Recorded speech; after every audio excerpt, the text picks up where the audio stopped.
Hello, happy Sabbath everyone, happy Sabbath kids. So right now we are in the month of March, and March is Women's History Month. So for today's children's story, we're going to go back. Back where? Back in time. For our children's story today, we're going to learn about Fanny Crosby.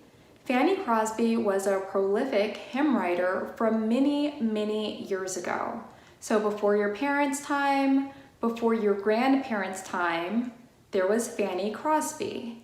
She was born over 200 years ago and she passed away over 100 years ago.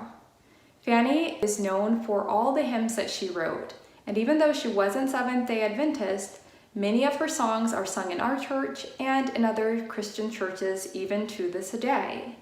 The other important thing to know about Fanny is that she was born blind. So in many of the pictures that you'll see, she's wearing her dark sunglasses, and because she lived so many years ago, they didn't have the same cameras and technology that we have right now. So many of the pictures of Fanny are in black and white. Remember, Fanny was born blind, but this did not stop her from creating songs and poems.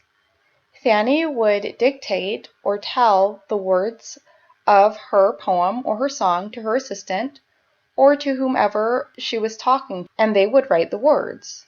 For many of her songs, others would add the music to the words and the lyrics that Fanny created. Throughout her life, Fanny had contracts with publishing companies to write hymns. Because she was well known for her poems and her songwriting, others would come to her to write lyrics and poems for their events and their songs and their social causes. Fanny did write some secular, non-Christian songs and poems as well, and some patriotic songs, but she was best known for her hymns. Fanny began writing hymns around 1864. Throughout her life, it's estimated that Fanny wrote between 5,000 and 9,000 hymns.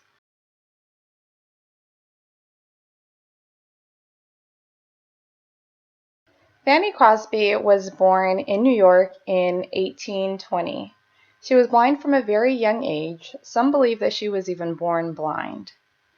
Her father passed away when she was 6 months old. Despite these two items that many would consider to be setbacks, Fanny had a relatively happy childhood, being raised by her Christian grandmother and her mother. Eventually, her mother remarried, and Fanny had a few sisters. Fanny was raised as a Baptist. Later on, she did become and practice as a Methodist Episcopal, but the songs that she wrote throughout her life are sung even to this day in a variety of Christian churches. From a young age, Fanny loved writing poetry. Her first verse was written around the age of 8, and she did not feel sorry for herself, even though she was blind. School was really important for Fanny for a number of reasons. When she was young, so just before her 15th birthday, she enrolled in the New York Institution for the Blind. She stayed there about 23 years, so that's a long time. She stayed there about 12 years as a student, and then another 11 years as a teacher. While she was at the school, she learned a lot. So she learned to play a lot of instruments, including the piano, the organ, the harp, and the guitar. And she also became a good singer, a soprano singer. While at the school, she also grew her professional network. She was friends and colleagues with Grover Cleveland. He worked at the school when he was first beginning his career, and later on, he went on to become the President of the United States. It was also at the Institution for the Blind that Fanny met her future husband. His name was Alexander Van Alstyne, but he went by Van. Fanny ended her time at the school, and a few days later, she got married. In 1958, Fanny and Van married. Van was blind, just like Fanny was, and he was also a musician, just like Fanny. In fact, he was considered one of New York's best organists. And throughout their marriage, Van wrote the music to many of Fanny's hymns. They had one daughter the following year. Their daughter was named Frances, but unfortunately Frances died shortly after she was born. Some believe that Fanny's song, Safe in the Arms of Jesus, was about her daughter Frances. Fanny and Van remained married until his death in 1902. During Fanny's life, she was passionate about many things, but we'll talk about 3 of them. Fanny was an advocate for the education and the well-being of blind people. During her lifetime, she presented to presidents of the United States and as Congress, both as a poem writer, a songwriter, and also as a Washington, D.C. lobbyist. Fanny was also an advocate for the urban poor as a city mission worker. She lived in various areas of Manhattan, and she was aware of the needs of immigrants and the urban poor. Some of the songs that Fanny wrote about the urban poor include her songs Rescue the Perishing, as well as the song The Rescue Band. Also, Fanny was an advocate for evangelistic efforts. She would often write hymns of which evangelists would use for their crusades. A few of the evangelists included Dwight Moody and Ira Sankey.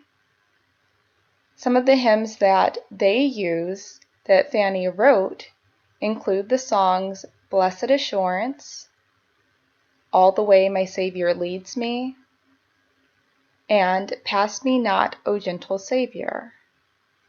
Fanny had actually written that song, Pass Me Not, O Gentle Savior, after speaking at a Manhattan prison, in which some of the prisoners had prayed that the Lord not pass them by. This song went on to be a really popular hymn of the time. Fanny died of a stroke in 1915. She was 94 years old. Although Fanny lived and died over 100 years ago, her hymns are still sang in churches around the world today. Do you recognize any of Fanny's songs? Praise him, Jesus our blessed Redeemer. Tell me the story of Jesus, right on my heart, everyone. Take the world, but give me Jesus. All its joys are but a name. And to God be the glory. He hid my life in the depths of His love and covers me there with His hand and covers me there.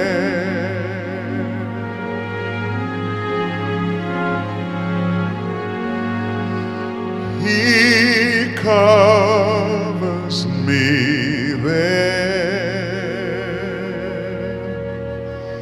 with His hand.